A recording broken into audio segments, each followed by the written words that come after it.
Path of Prosperity by James Allen, Chapter 7. The Realization of Prosperity. It is granted only to the heart that abounds with integrity, trust, generosity, and love to realize true prosperity. The heart that is not possessed of these qualities cannot know prosperity, for prosperity, like happiness, is not an outward possession, but an inward realization. The greedy man may become a millionaire, but he will always be wretched and mean and poor, and will even consider himself outwardly poor, so long as there is a man in the world who is richer than himself, whilst the upright, the open-handed and loving, will realize a full and rich prosperity, even though their outward possessions may be small.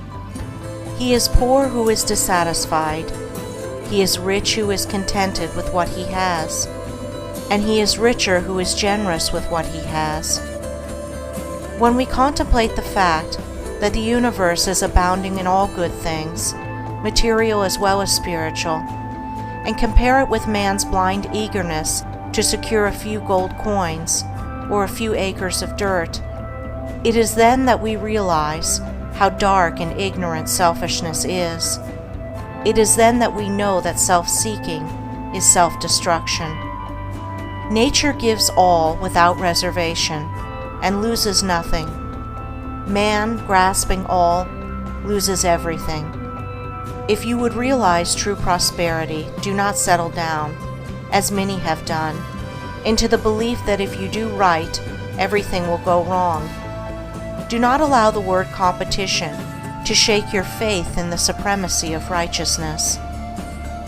I care not what men may say about the laws of competition, for do I not know the unchangeable law, which shall one day put them all to rout, and which puts them to rout even now, in the heart and life of the righteous man?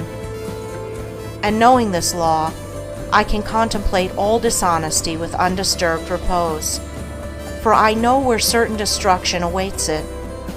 Under all circumstances, do that which you believe to be right, and trust the law. Trust the divine power that is eminent in the universe, and it will never desert you, and you will always be protected.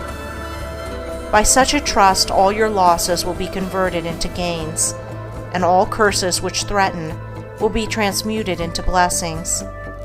Never let go of integrity, generosity, and love, for these, coupled with energy, will lift you into the truly prosperous state. Do not believe the world when it tells you that you must attend to number one first, and to others afterwards. To do this is not to think of others at all, but only of one's own comforts. To those who practice this, the day will come when they will be deserted by all, and when they cry out in their loneliness and anguish, there will be no one to hear and help them. To consider oneself before all others is to cramp and warp and hinder every noble and divine impulse. Let your soul expand. Let your heart reach out to others in loving and generous warmth, and great and lasting will be your joy, and all prosperity will come to you.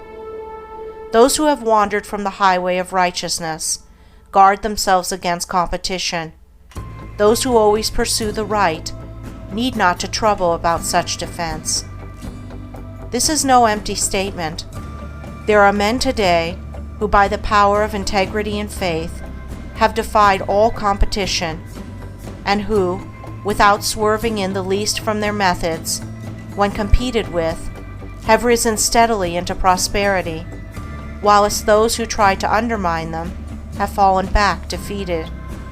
To possess those inward qualities which constitute goodness is to be armored against all the powers of evil, and to be doubly protected in every time of trial.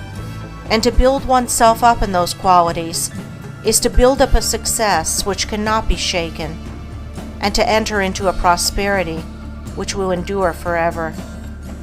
The white robe of the heart invisible is stained with sin and sorrow, grief and pain, and all repentant pools and springs of prayer shall not avail to wash it white again.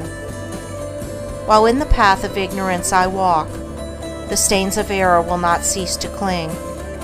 Defilements mark the crooked path of self, where anguish lurks and disappointments sting.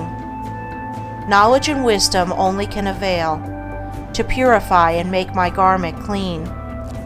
For therein lie love's waters, therein rests peace undisturbed, eternal, and serene. Sin and repentance is the path of pain. Knowledge and wisdom is the path of peace. By the near way of practice I will find where bliss begins, how pains and sorrows cease. Self shall depart, and truth shall take its place. The changeless one, the indivisible, shall take up his abode in me, and cleanse the white robe of the heart invisible. End of Chapter 7. End of The Path of Prosperity by James Allen.